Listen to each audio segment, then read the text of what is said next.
안녕하세요. 마음의 서재입니다. 오늘 읽어드릴 책은 돈과 인생에 대한 가장 현실적인 조언 50. 따라, 돈 공부 절대 미루지 마라 입니다. 지은이는 박소연, 펴낸 곳은 네이분입니다. 이 책의 지은이 박소연 씨는 21살의 어린 나이에 갑작스레 어머니를 여의고 오랜 시간 방황하며 우울한 20대를 보냈습니다. 누구나 인생의 중요한 순간에 어머니의 부재를 느끼게 된다면 쉽게 받아들이기 어려울 것입니다. 박소연 씨는 혹여나 자신의 아이가 그런 슬픔을 겪게 될까 늘 걱정했습니다. 이 책 또한 자식들에게 해주고 싶었던 돈과 인생에 대한 이야기들을 써내려간 것입니다. 여자들은 40을 기준점으로 자산을 모아놓지 않은 것을 제일 후회한다고 합니다. 그러니 나이가 들어 초라해지지 않으려면 지금부터 돈 공부를 시작해야 합니다. 이 책에서는 그간 작가가 겪었던 시행착오를 바탕으로 알게 된 투자의 기본 원칙들을 담았습니다. 어떠한 삶을 살든 자신이 가진 돈이 그 크기만큼 자신을 지켜주는 법입니다. 이 책이 여러분들께 그리고 자식들이 돈 공부를 시작할 때 많은 도움이 될 것이라고 생각합니다. 그럼 본문 리딩을 시작하겠습니다. 부자들이 말해주지 않는 부의 비밀. 부불 3대. 부자가 3대를 넘기기가 힘들다는 말이다. 그래서 세계 역사를 통틀어 300년 이상 부를 유지한 가문은 매우 드물다. 세계적으로 유명한 이탈리아의 메디치 가문도 200여 년밖에 부를 유지하지 못했다. 그런데 경주 채부잣집은 9대에 걸쳐 진사를 배출하고 12대 동안 연이어 만석을 모았다.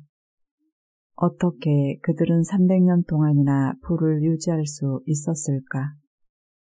채부잣집이 가훈처럼 여기며 자손 대대로 가르친 6가지 원칙은 다음과 같다. 첫째, 벼슬은 진사 이상은 하지 말라. 둘째, 재산은 만석 이상 모으지 말라. 셋째, 과객을 호하게 대접하라. 넷째, 흉년에는 남의 논밭을 사지 마라. 다섯째, 시집온 며느리들은 3년 동안 무명옷을 입게 하라. 여섯째, 사방 백내 안에 굶어 죽는 사람이 없게 하라. 딸아, 너는 몇 번째 원칙이 가장 궁금하니? 나는 왜 흉년에는 남의 논밭을 사지 말라고 했는지가 가장 궁금했었다. 알고 보니 조선시대에는 흉년이 들어 굶어 죽을 정도의 위기 상황에 처하면 사람들이 궁여지책으로 논밭을 팔아 쌀을 사곤 했는데 쌀이 귀해 논을 말도 안 되는 헐값에 넘기는 사례가 많았다고 한다. 쌀이 넉넉한 부자 입장에서는 흉년이야말로 논을 헐값에 사들여 재산을 증식할 수 있는 절호의 기회였던 셈이다. 하지만 채부잣집은 그것을 금했다. 논을 헐값에 팔아넘기고 가슴에 피멍이 든 사람들의 원한이 자신들을 향하게 되면 결코 이로울 곳이 없다고 판단한 것이다. 채부잣집은 더 나아가 흉년이 들면 저택이 위치한 경주 교동에서 사방 백내 안에 굶어 죽는 사람이 없도록 곡식을 풀어 배고픈 이웃들에게 나눠주었다. 백리는 요즘으로 치자면 동쪽으로는 경주 동해안 일대까지, 서쪽으로는 영천까지, 남쪽으로는 울산까지, 북쪽으로는 포항까지를 의미한다. 그처럼 나뿐만 아니라 이웃들까지 다 같이 잘 살아야 결국은 오래도록 가문을 유지할 수 있다고 생각한 것이다. 재산을 만석 이상 모으지 말라고 한 것도 비슷한 이유에서다. 조선시대에는 땅을 빌려 농사를 짓고 그에 대한 소작료를 지불하는 소작인들이 있었는데 당시 소작료는 수확량의 7알에서 8알 정도였다고 한다. 그런데 그렇게 할 경우 채부잣집은 재산이 만석을 초과하게 되므로 소작료를 낮춰야만 했다. 소작인의 입장에서는 소작료를 적게 내도 되니 앞다투어 채부잣집과 일하고 싶어 했다. 그리고 그들의 논이 더 늘어나기를 바라게 되었다. 채부잣집이 잘 되어야 자신들도 더 잘되는 상생의 경제가 실제로 구현된 것이다. 이처럼 채부잣집이 300년 동안 부를 유지할 수 있었던 까닭은 상생의 철학을 누구보다 적극적으로 실천한 데 있다. 주변 사람들이 굶어 죽고 있는 상황인데 자신들만 만석 농사를 짓는 것은 의미가 없으며 도리가 아니라고 생각한 것이다. 한편 채부잣집은 시집 온 며느리들에게 3년 동안 무명옷을 입고 지내게 했다. 절약과 검소를 몸에 배게 만든 것이다. 누구나 다 아는 말을 6가지 원칙 중 하나로 놓은 이유는 그만큼 실천이 얼마나 어려운지를 방증한다고 볼 수 있다. 부자의 기본은 절약과 검소에 있음을 다시 한번 일깨우는 셈이다. 그런데 왜 자손들에게 벼슬은 진사 이상은 하지 말라고 신신당부한 걸까? 왜 그것을 첫 번째 가르침으로 남긴 걸까? 그 이유를 살펴보다 나는 채부잣집의 해안에 진심으로 탐복하게 되었다. 그것은 내가 애널리스트로서 이제껏 부자 고객들, 태어날 때부터 부유한 금수저든 자수성가한 사람이든 상관없이 만나며 느낀 것과 일맥상통하는 공통점이기도 했다. 첫째, 부자들은 리스크는 리스크라고 생각한다. 몇몇 투자 관련 책을 읽어보면 리스크와 리턴은 동전의 양면과 같다고 설명한다. 돈을 벌려면 어느 정도의 리스크는 마땅히 감수해야 한다는 것이다. 그래서 기대 수익이 크면 그만큼 리스크는 크고 기대 수익이 적으면 리스크도 적다고 가르친다. 그런데 내가 만난 부자들은 리스크와 리턴이 비슷한 확률인 상황에서는 절대 투자하는 법이 없었다. 그들은 충분히 기다린 후 리스크는 거의 없고 리턴이 압도적으로 큰 비대칭적 상품에만 투자를 했다. 채부잣집이 자손들에게 벼슬은 진사 이상을 하지 말라고 한 이유도 그와 비슷하다. 조선시대 진사라는 신분은 과거의 예비시험인 소과의 복시에 합격한 사람을 가리키는데 딱히 벼슬이라기보다는 양반 신분을 유지하는 최소한의 자격 요건에 해당했다. 그런데 조선시대에는 벼슬이 높아지면 자의반 타의반으로 당장에 휩쓸리는 경우가 많았고 그러다 집안이 몰락하는 것도 한순간이었다. 그래서 채부잣집은 진사 이상의 벼슬을 해서 명예를 얻을 수 있을지 모르지만 그것은 아주 잠깐이고 그러다 잘못해서 멸문지화를 당할지도 모른다는 사실은 너무 큰 리스크라고 판단했다. 그래서 애초에 자손들에게 높은 벼슬에 도전할 생각을 하지 말라고 못 박았다. 부자들이 리스크 관리에 얼마나 철두철미한지를 단적으로 보여주는 대목이다. 그리고 현실에서 부와 권력을 모두 거머쥔다는 것이 얼마나 어려운지를 짐작해야 한다. 채부잣집은 부를 지키기 위해 권력을 포기한 셈이기 때문이다. 둘째, 부자들은 버는 것보다 지키는 것이 훨씬 중요하다고 생각한다. 이미 부자라 더 벌 필요가 없으니 지키는 것을 중요하게 여기는 게 당연하다고 할지도 모르겠지만 그것은 오해다. 가격이 10% 하락하면 원래 가격을 회복하기 위해선 11%가 올라야 한다. 가격이 만약 50% 하락했다면 2배 100% 올라야 원래 가격이 되는 셈이다. 즉 부자들은 잃는 것은 금방이지만 그것을 복구하는 데는 훨씬 많은 노력이 필요하다는 것을 본능적으로 알고 있다. 그래서 지키는 것을 더 중요하게 생각한다. 그리고 손실을 보면 누구나 정신적으로 큰 타격을 입게 된다. 대부분의 사람들은 남들이 다 부자가 될 때 나만 아무것도 안 하고 있는 것을 가장 큰 리스크라고 생각하지만 부자들의 생각은 다르다.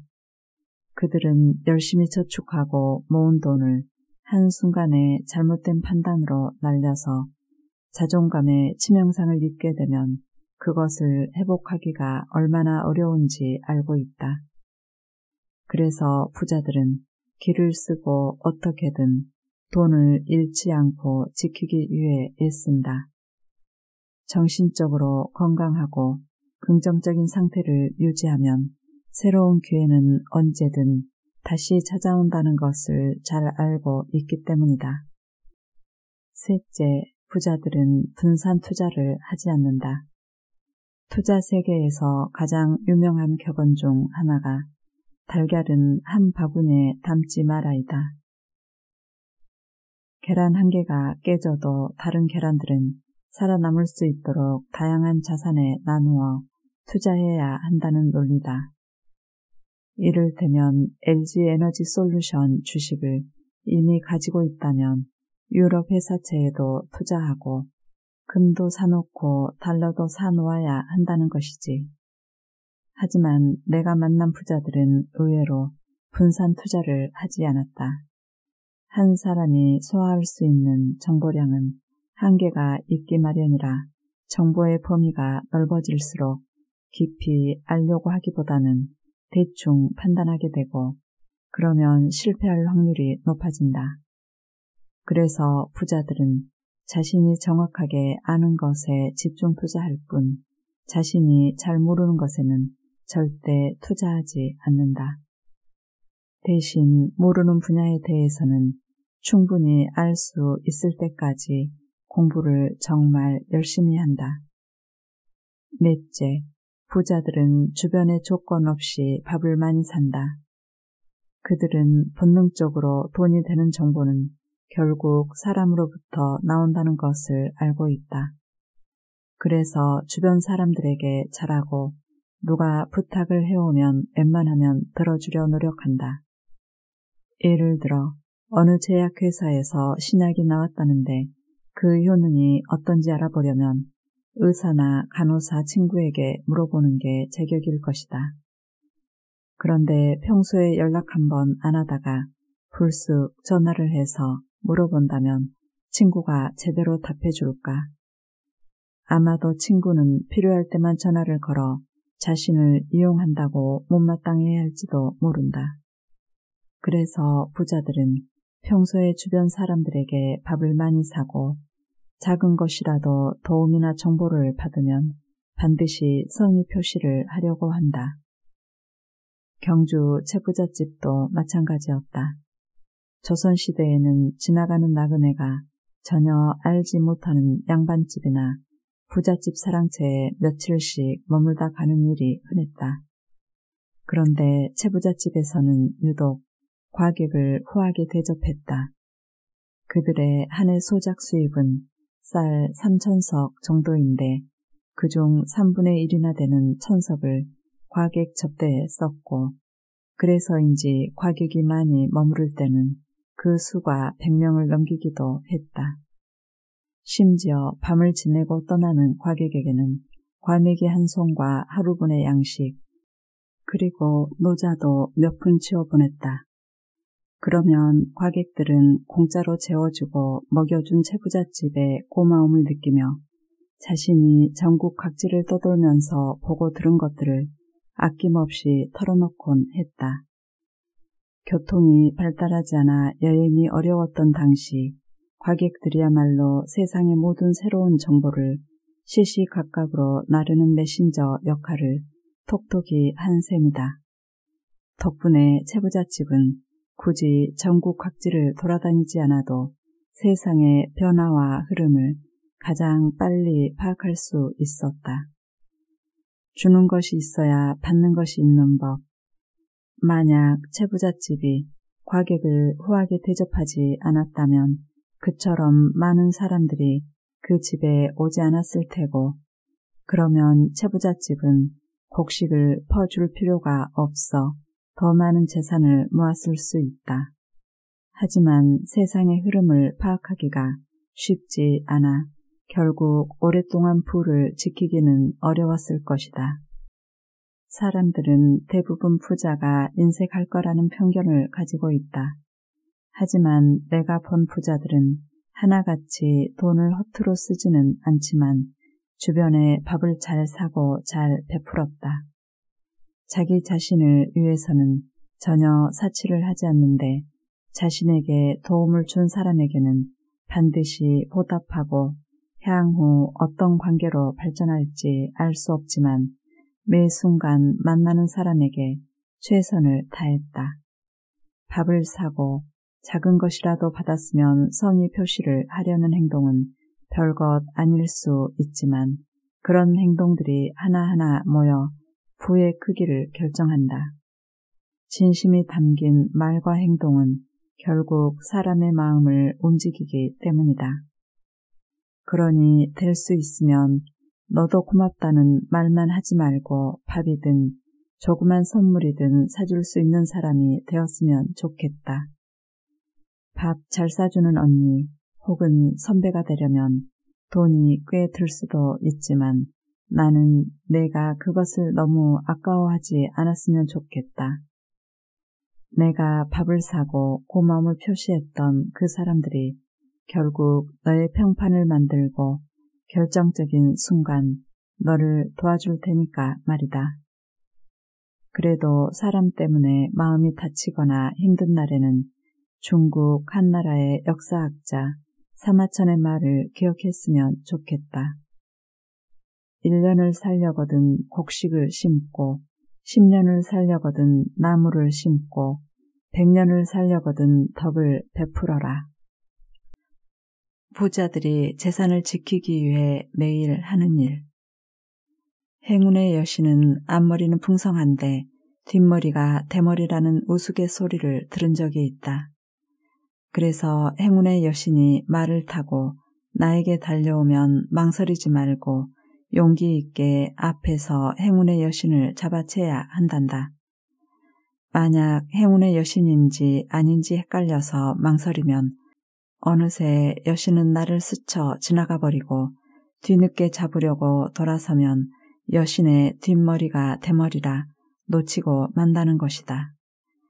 행운이 찾아오더라도 결국 준비된 사람만이 그 행운을 낚아챌 수 있다는 이야기지.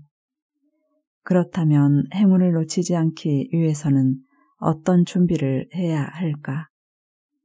내가 만나본 부자들은 좋은 루틴을 가지고 있는 경우가 많았다. 루틴이란 최상의 역량을 발휘하기 위해 특정 행동이나 절차를 반복하는 것을 말한다. 무언가를 정하고 그것을 매일 완수함으로써 욕구를 통제하고 목표를 향해 나아가며 스스로를 단련시키는 것이지. 이를테면 매일 정해진 시간에 비타민을 챙겨 먹는다든지, 매일 아침 6시에 조깅을 한다든지, 매일 성경을 한 구절씩 외운다든지, 저녁은 반 공기만 먹는다든지 하는 것들이 루틴에 해당한다.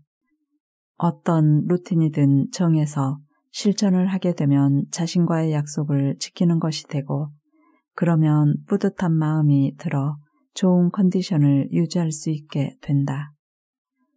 무조건 행복할 것의 저자 그레첸 루비는 1년 365일 하루도 빠짐없이 글을 쓰는 루틴을 가지고 있다.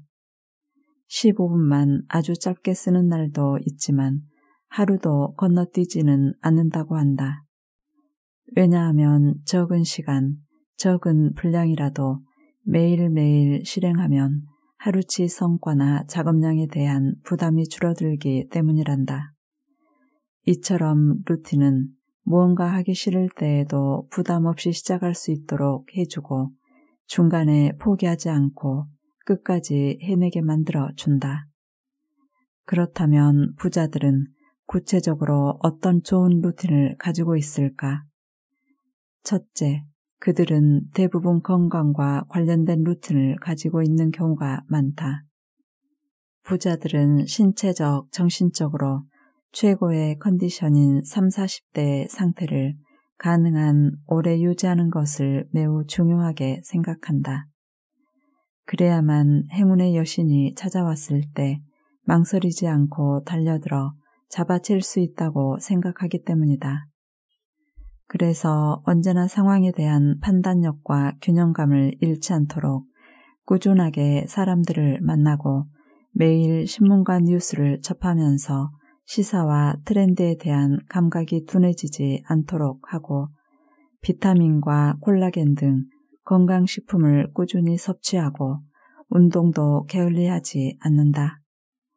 단순히 운동을 해서 적정 체중을 유지하고 좋은 몸매를 유지하는 것을 넘어 정신적으로도 젊음을 유지하려고 애쓰는 것이다. 따라서 신체적 건강을 위해 매일 운동을 하고 좋은 음식을 먹는 것, 정신적 건강을 위해 좋은 사람들과 관계를 맺고 매일 새로운 정보를 놓치지 않기 위해 뉴스 기사를 읽고 공부하는 것, 이 모든 일이 정말 별것 아닌 것 같지만 부자를 만드는 루틴이 된다. 둘째, 매일 누구에게도 방해받지 않는 혼자만의 시간이 필요하다. 분주한 생활로 지친 몸과 마음을 회복하고 지금 나에게 정말 필요하고 중요한 일이 무엇인지를 돌아보기 위해서다. 혹시 그런 이야기 들어본 적 있니? 마이크로소프트 설립자 빌 게이츠와 아마존의 CEO 제프 베조스는 공통점이 하나 있다. 둘 다 설거지를 좋아한다는 것이다.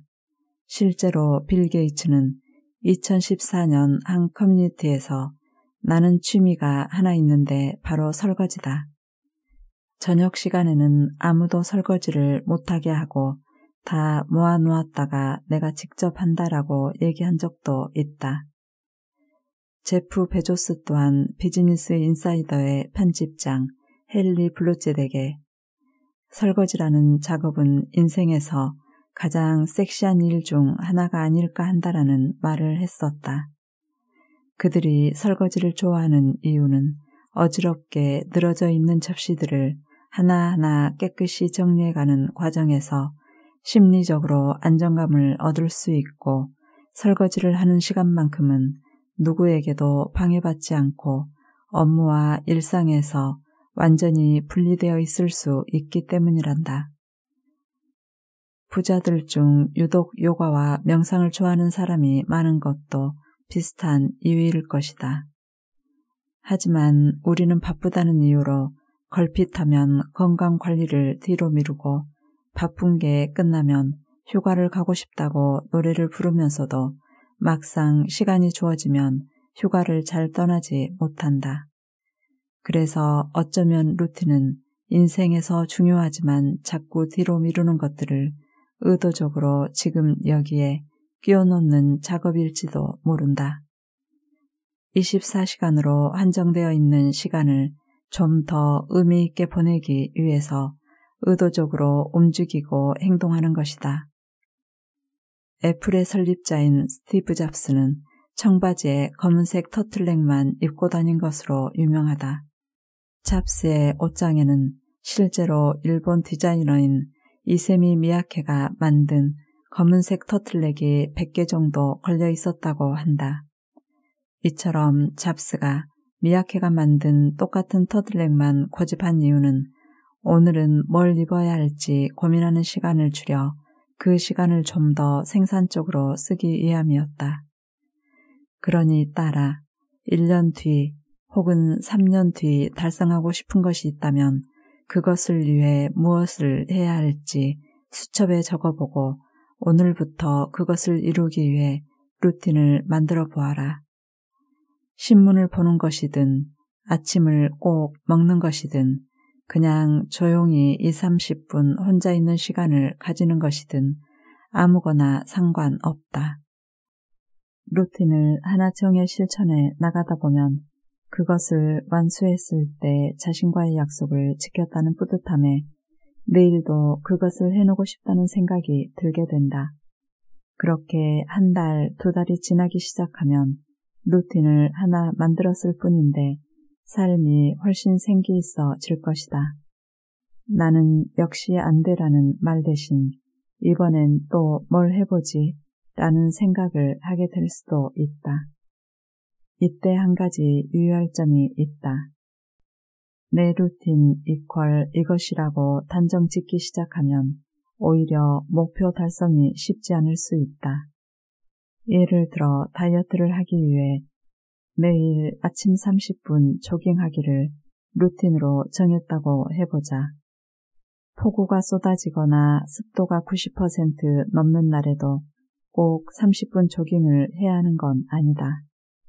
불가피하게 루틴을 실천하지 못하는 날도 생길 수 있다는 말이다. 그런데 매일 정확하게 그 시간을 지켜야 한다는 강박에 빠지면 그 자체가 너무 괴롭고 힘들 수 있다. 그러다 역시 난 안 돼 하며 원래의 삶으로 돌아가 버리는 경우도 많다. 그러므로 좋은 루틴을 만들어 원하는 것을 이루고 싶다면 너 스스로 여유를 주고 전체적인 균형감, 아프면 쉬고 너무 힘들면 10분만 달리는 식으로 유지를 하는 게 중요하다. 루틴을 행동 그 자체가 아니라 목표를 이루기 위한 반복적인 행동 시스템으로 생각해야 오래갈 수 있다. 벌써부터 내가 과연 어떤 루틴을 만들지 궁금해진다. 돈 공부 절대 미루지 마라. 너도 알다시피 나는 어린 시절 강남의 대치동에 있는 한 아파트에서 자랐다. 20년 넘게 살다 보니 그 집 곳곳에 켜켜이 쌓인 추억도 많았다. 그런데 21살 때 엄마를 갑자기 여의고 난 후 집에 있으면 곳곳에 묻어있는 엄마와의 추억이 떠올라 견딜 수가 없었다. 엄마는 이제 내 곁에 없다는 사실을 매일매일 확인하는 기분이었다. 아버지도 비슷한 마음이었던 것 같다. 언제까지 슬픔에 잠겨 있을 수는 없는 노릇이었으니까. 남겨진 사람은 또 살아가야 하니까. 그러던 어느 날 아버지는 경기도 일산으로 이사를 가자고 했고 나와 동생들은 그러자고 했다. 그때까지만 해도 그 아파트는 매매가가 2억 7천만 원에서 3억 사이를 왔다 갔다 했다. 그런데 2002년 아버지가 집을 내놓을 무렵 갑자기 아파트 값이 뛰기 시작하더니 금세 매매가가 4억 원으로 올라갔다. 나는 아버지한테 가격이 올랐을 때 빨리 팔자고 했고 아버지는 4억 5천만 원의 집을 내놨다. 일주일쯤 지났나? 집을 사겠다는 사람이 나타나더니 바로 입금을 하겠다고 했다. 아버지는 고민 끝에 2천만 원을 더 얹어 4억 7천만 원의 집을 팔았다. 원래 움직였던 가격대에 비해 2억 원을 더 챙긴 것이다. 그런데 그 아파트가 지금은 20억 원이 넘는다. 그래서 아버지는 두고두고 아파트 판 것을 후회했고 나도 그 아파트를 떠올릴 때마다 너무나 속이 상했다. 내가 아버지를 부추기는 바람에 괜히 집을 판 게 아닐까 하는 왠지 모를 죄책감에 시달린 적도 있었다. 하지만 아무리 후회해봤자 소용이 없는 노릇이었다. 나는 그때 자산의 가격이라는 것이 절대 고정적이지 않으며 굉장히 역동적으로 움직인다는 것을 실감했다. 그리고 부동산 가격이 오를 때도 있고 내려갈 때도 있지만 좋은 물건일 경우에는 기다리면 그 가치가 얼마나 높게 상승할 수 있는지도 알게 되었다. 가장 좋은 투자란 싼 물건을 골라 가격이 오르기를 기다리는 것임을 몸소 경험한 것이다. 물론 다시는 그런 뼈아픈 실수를 반복하고 싶지 않았다. 그래서 나는 내 아빠와 결혼하기 전부터 집을 보러 다녔고 결혼 후에는 내 집 마련을 최우선 목표로 움직였다. 부동산 공부도 열심히 했다. 그러다 결혼하고 1년 후 집값이 계속 오르는 것 같아 내 아빠와 상의를 했다. 모아놓은 돈은 많지 않지만 평당 1,000만 원 정도의 집이면 맞벌이니까 감당 가능할 거라고 보고 동네를 몇 곳 정해 부지런히 집을 보러 다녔다. 그날도 열심히 발품을 팔다 매물로 나온 집이 있다기에 공인중개소 소장과 함께 보러 갔다. 그런데 아무리 배를 눌러도 인기척이 없었다. 난감해진 소장이 혹시나 하는 마음에 현관문을 두드리기 시작했다. 안에 아무도 안 계세요?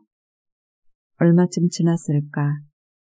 갑자기 현관문이 열리더니 한 아주머니가 나와서는 대뜸 우리를 손가락질하며 욕을 퍼부었다. 지금 시세가 얼만데 3억 3천만 원을 얘기해. 4억 아래로는 죽어도 못 팔아.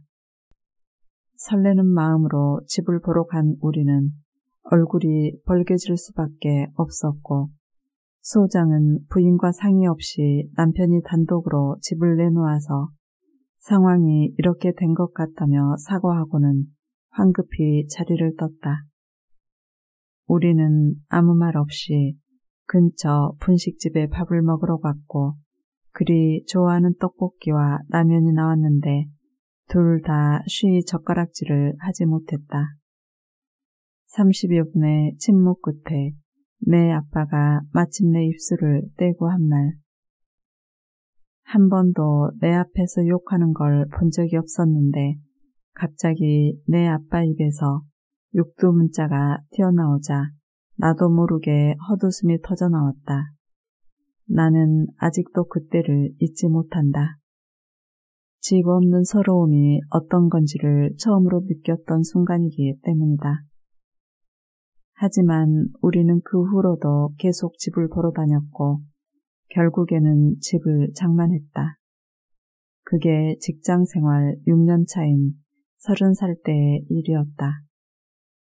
지금 와서 생각해보면 만약 아버지가 대치동 아파트를 팔지 않았다면 나는 부동산이 자산으로서 얼마나 큰 역할을 하는지 깨닫지 못했을 것이다. 만약 그랬다면 결혼 전부터 부지런히 집을 보러 다니지 않았을 테고 내 집을 장만하는 시기는 많이 늦어졌을 것이다. 하지만 나는 간절했다. 4억 7천만 원의 판 아파트가 10억을 넘어가고 15억을 넘어가는 것을 보며 더욱 간절해졌다. 그래서 나는 바쁘게 회사를 다니는 중에도 어떻게든 시간을 내어 부동산을 공부했다. 그 덕분에 모두의 지상과제라는 내 집 마련을 비교적 이른 나이에 이룰 수 있었다. 전셋집에 살 때는 늘 불안감이 있었다. 벽에 못 하나 박는 것도 마음대로 하지 못했고 어느 날 갑자기 집 주인이 집을 빼줘야 한다고 말할까봐 혹은 보증금을 올려달라고 할까봐 불안했다. 그런데 집을 사고 나니 이제 내 집이니까, 우리의 집이니까 그럴 필요가 없었다. 내 집을 가졌다는 것은 그런 의미였다. 내 마음대로 할 수 있고 원하는 대로 살아도 될 권리를 얻는 것. 나는 결국 집을 사서 자유를 얻은 것이었다. 어쩌면 투자자인 찰리 멍거가 나는 처음부터 부자가 되려고 했던 것은 아니다. 그저 독립성을 갖고 싶었다고 말한 이유도 거기에 있지 않을까. 돈을 버는 것 자체가 목적이 아니라 돈을 벌어서 원하는 대로 살아가는 힘을 얻고자 하는 것. 사람마다 돈을 벌어야 하는 이유는 가지각색일지 모른다. 하지만 목표로 하는 돈이 얼마든 정말 구체적인 목표를 세우고 그것을 위해 노력이라는 것을 해야만 한다. 인생에서 노력 없이 주어지는 것은 거의 없기 때문이다. 그래서 나는 노동을 통해서든 투자를 통해서든 돈을 벌려고 하는 것은 어떤 형태로든 투쟁을 하고 있는 거라는 생각을 한다. 모든 사람은 나름의 의미에서 매일매일 힘든 투쟁을 하고 있는 것이다. 그런데 의외로 주식이나 부동산을 투기하듯 얘기하는 사람들이 있다. 어떤 주식을 사야 하느냐고 물으면서도 주식과 펀드의 차이조차 모르는 사람이 의외로 많고 언제쯤 집을 장만할 수 있을지 모르겠다며 푸념을 하는 이들 중에는 아직까지 청약을 해본 적이 없는 경우가 의외로 많았다. 수영을 잘 하려면 동작부터 배워야 하고 수학을 잘하려면 공식부터 이해해야 한다. 주식과 부동산도 마찬가지다. 그것에 대한 공부를 해야 주식과 부동산 투자를 잘할 수 있다. 이것이 기본이지만 많은 사람들이 실전부터 들어가고 보려는 것 같다. 그래, 한 번은 운이 좋아 성공할 수 있을지 모른다. 그러나 공부하지 않으면 금방 무너진다. 공부 안 하면 결국 투자를 해서 돈을 벌 수 없다는 말이다. 그래서 사람들이 나에게 언제 어느 주식을 사야 되냐고 물을 때 나는 그렇게 대답한다. 좋은 물건은 오늘이 제일 싼 법이라고. 당신이 사고 싶은 물건은 내일이 되면 오를 거라고. 그러니 공부를 하라고. 좋은 물건을 알아보는 안목을 기르려면 빠르게 변화하는 세상의 흐름을 읽을 수 있어야 하는데 계속 꾸준히 공부를 하는 수밖에 없다고. 딸아, 너도 마찬가지다. 만약 내가 누구의 간섭도 받지 않고 원하는 것들을 해나가고 싶다면 그만큼 돈이 있어야 한다. 그러니 더 늦기 전에 돈 공부를 해라. 돈 공부를 미루면 미룰수록 내가 원하는 삶 또한 멀어질 수밖에 없을 것이다. 재테크 초보자들이 가장 많이 하는 실수. 나는 애널리스트이고 주식시장 분석만 20년 넘게 해왔지만 늘 돈을 벌기만 했던 건 아니었다. 지금도 기억에 남는 대표적인 실패 사례는 너의 돌잔치 축하금을 베트남 펀드에 넣은 것이었다. 2008년에는 지금과 달리 미국 같은 선진국 주식보다 중국과 브라질, 러시아, 인도 등 경제가 빠르게 성장하고 있는 신흥국들의 주식이 각광을 받았다. 그리고 그 중에서도 베트남은 넥스트 차이나라고 불리면서 투자자들이 관심이 집중된 나라였다. 그렇게 남들이 다 좋다고 하니 괜찮을 거라는 생각에 장밋빛 환상을 가지고 내 돌잔치 축하금 전액을 베트남 펀드에 넣었다. 내가 나중에 커서 내 이름으로 된 증권 통장을 받아들고 엄청나게 불어난 베트남 펀드 투자금에 환호하며 엄마 사랑해 라고 애교를 부리는 상상도 했다. 그런데 안타깝게도 대실패였다. 몇 개월 뒤 미국발 금융위기가 터졌고 그 여파가 전 세계를 강타하면서 신흥국들은 일제히 큰 타격을 입었고 베트남도 예외는 아니었다. 게다가 베트남은 각종 금융 여건이 성숙하지 않아서 더욱 악영향을 받았다. 그때 나는 갓 30을 넘긴 나이였고 사람들이 좋다고 하는 펀드에 별 생각 없이 돈을 넣었고 심지어 내 돌잔치 축하금 전액을 다 넣는 바람에 그 대가를 톡톡히 치러야만 했다. 내가 왜 그랬을까? 직접 개별 주식에 투자하는 게 아니라 펀드에 넣는 거니까 주식보다는 안전하겠지 생각했는데 아니었다. 축하금 일부만 넣을 수도 있었는데 나는 그 돈을 다 베트남 펀드에 쏟아부었고 돈을 잃을 수 있다는 생각은 아예 하지 않았다. 대신 말도 안 되는 장밋빛 환상을 그렸고 당연히 그렇게 될 줄 알았다. 돈을 다 잃은 것도 속상하지만 정말이지 어디 가서 말도 못할 만큼 창피했다. 사람들은 주식이나 부동산 투자를 할 때 보통 돈을 벌 생각만 한다. 그것으로 돈을 잃을 수도 있다는 생각은 하지 않는다. 그래서 실제로 투자로 손해를 보면 충격에 빠진다. 투자한 돈이 클수록 가슴이 답답하고 아무것도 할 수가 없게 된다. 하지만 아직까지 희망을 버리지는 않는다. 한 달 정도만 기다리면, 2달 정도만 기다리면 상황이 바뀌어 잃었던 돈을 되찾을 수 있을 거라고 생각한다. 하지만 아무리 기다려도 주식 그래프 곡선이 올라갈 기미를 보이지 않으면 절망이 오기 시작한다. 반년쯤 그렇게 마음고생을 하고 나면 원금 생각이 간절해진다. 그래서 다행히 원금이 회복되면 얼른 돈을 다 찾은 다음 고개를 절레절레 젓는다. 나는 앞으로 다시는 주식 같은 거 안 할 거야. 그런데 몇 달 뒤 주식시장이 좋아져 내가 매도한 종목의 주가가 오르기 시작하면 빼지 말 걸 괜히 뺐나 싶어진다. 하지만 용기가 나지 않는다. 또다시 돈을 잃을까봐 걱정이 되는 것이다. 그러다 주위에서 주식이나 펀드로 돈을 많이 잃은 사람들의 이야기를 들으면 속으로 거봐 내 선택이 맞았다니까. 역시 안 하는 게 나아 하며 확신을 하게 된다. 시장을 아예 떠나버리는 것이다. 하지만 부자들은 손실이 나도 절대 시장을 떠나지 않는다. 자산 포트폴리오를 다시 정비하고 또다시 기회가 오기를 기다린다. 그래서 그들은 결국 돈을 번다. 처음부터 돈을 벌려고 욕심을 부려서는 안 된다.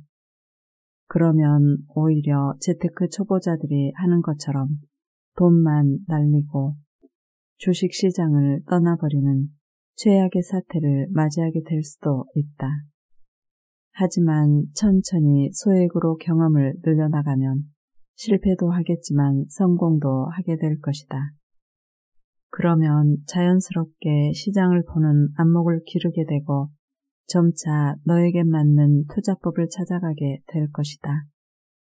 물론 경험을 늘려나가면서 돈 공부를 같이 병행해야만 한다.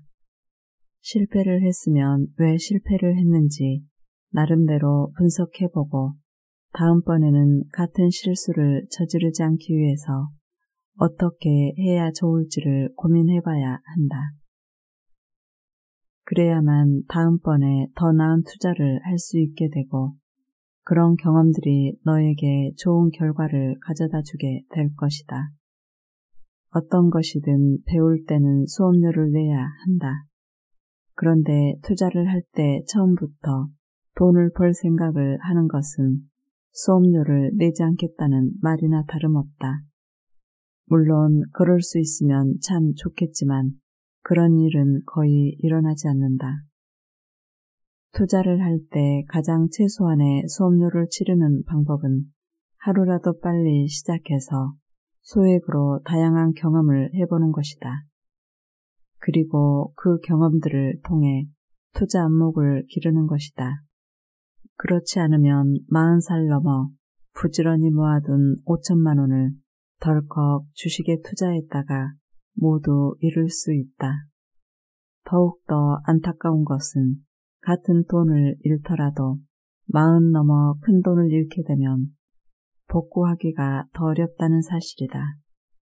치러야 할 수업료가 그만큼 비싸고 무거워지는 것이다.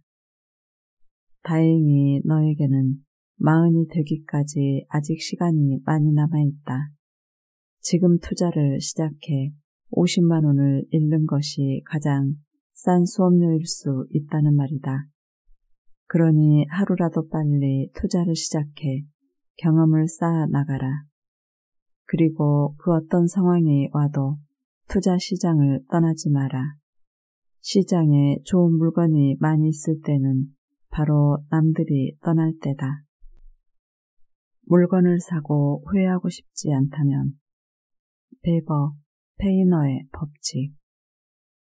롤렉스, 루이비통, 샤넬 등 유명 명품 매장을 지나가다 보면 쇼윈도에 가장 비싸고 좋은 상품들을 집중적으로 진열해 놓은 걸 볼 수 있다.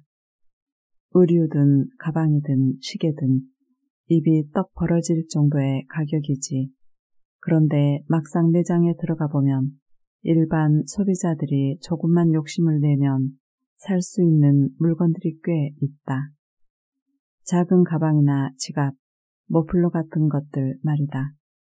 소비자가 비교적 부담 없이 살 수 있는 이런 제품들은 왜 쇼윈도에 진열되지 않는 걸까? 경제학자들은 이것을 앵커링 효과라고 부른다. 오리는 처음 태어났을 때 본 곳을 엄마로 생각하고 계속 따라다닌다고 한다. 그와 마찬가지로 인간의 감각이나 판단이라는 것도 굉장히 주관적이어서 처음에 본 사물이나 숫자가 절대적 기준이 되어버린다. 마치 바다 위의 배가 특정 위치에 닻을 내리면 그곳에서 크게 벗어나기 어려운 것과 같다. 한마디로 처음 본 숫자 때문에 판단이 왜곡되어 버리는 것이다. 명품 브랜드들은 바로 이런 사람들의 심리를 이용하고 있다고 볼 수 있다. 쇼윈도에서 1000만 원짜리 가방을 보고 매장 안으로 들어간 사람이 80만 원짜리 지갑을 보면 상대적으로 싸다고 생각해 자신도 모르게 그것을 사게 되는 것이다. 너무 힘든 일이 있을 때 사람들은 보상 심리로 옷이나 물건을 사기도 한다. 그리고 그럴 때는 큰 보상을 받고 싶은 마음에 과소비를 하는 경우가 종종 있다. 그런데 명품 매장들은 그처럼 사람들의 약한 마음을 앵커링 효과로 파고들어 계획에 없던 물건을 사게 만든다. 집에 와서 충동 구매를 뒤늦게 후회해봐야 아무 소용없다. 어떻게 하면 충동적인 소비를 자제할 수 있을까? 그와 관련해 독일의 학자 베버와 페이너는 재미있는 실험 결과를 발표했다. 처음에 약한 자극을 받으면 그 다음 자극이 조금만 강해져도 바로 변화를 느끼는데 처음부터 강한 자극을 받은 사람은 자극의 변화가 아주 커져야 그 변화를 인지한다는 것이다. 그것을 베버 페이너의 법칙이라고 하는데 예를 들어 양초가 한 개 켜져 있는 방에서 한 개를 더 켜면 굉장히 밝아진 것처럼 느껴지지만 양초가 100개 켜져 있는 방에서는 2개를 더 켠다고 해서 크게 달라진 것을 못 느낀다는 것이다. 처음부터 80만 원짜리 지갑을 산 사람은 10만 원짜리 지갑을 보면 싸다고 느낄 것이다. 하지만 10만 원짜리 지갑을 사고 싶다는 구매 욕구는 별로 느끼지 못한다. 이미 80만 원짜리라는 강한 자극을 받았기 때문에 더 큰 자극을 받아야 구매 욕구를 느끼게 되는 것이다. 반면 2만 원짜리 지갑을 가지고 있는 사람에게 10만 원짜리 지갑은 굉장히 좋아 보일 수밖에 없다. 그러므로 돈에 대한 감각을 키우려면 무조건 아주 작은 금액부터 시작하는 게 좋다. 큰 금액과 먼저 친해지면 돈을 낭비하게 될 확률이 높아지기 때문이다. 대형마트에서 쇼핑을 할 때도 마찬가지다. 계산대에서 얼마 사지도 않은 것 같은데 합계 금액이 너무 커서 놀란 적이 누구나 있을 것이다. 한꺼번에 물건을 사다 보면 자질구레한 물건들의 가격은 별로 크게 느껴지지 않는다. 그래서 필요하지도 않은 이런저런 물건을 카트에 담는다. 푼돈도 모이면 큰돈이 되지만 사람들은 이상하게 푼돈 앞에서 대담한 경향을 보인다. 푼돈을 별것 아닌 것처럼 생각하는 것이다. 이처럼 어떤 상황이냐에 따라 사람들은 돈을 상대적으로 판단한다. 그 결과 같은 8달러를 크게 느끼기도 적게 느끼기도 한다. 보통 사람들과 부자들의 차이는 바로 여기에 있다. 부자들은 상대성이 만들어내는 착각에 절대 속지 않는다. 수백억을 가지고 있더라도 부자들은 8달러를 절대 푼돈이라고 생각하지 않는다. 그러나 보통 사람들은 1000만 원을 쓸 때 5만 원을 더 쓰는 것은 얼마 되지 않는 몇 푼의 돈이라고 생각한다. 그러나 얼마 되지도 않는데 라는 착각이 결국 이제껏 애써서 모은 돈을 감쪽같이 사라지게 만든다. 만약 언제든 10,000원이 별게 아니라는 생각이 든다면 내 씀씀이가 해픈 건 아닌지 스스로 점검해봤으면 좋겠다. 너의 돈이 지금 어디에선가 줄줄 새 나가고 있다는 뜻이니까 말이다.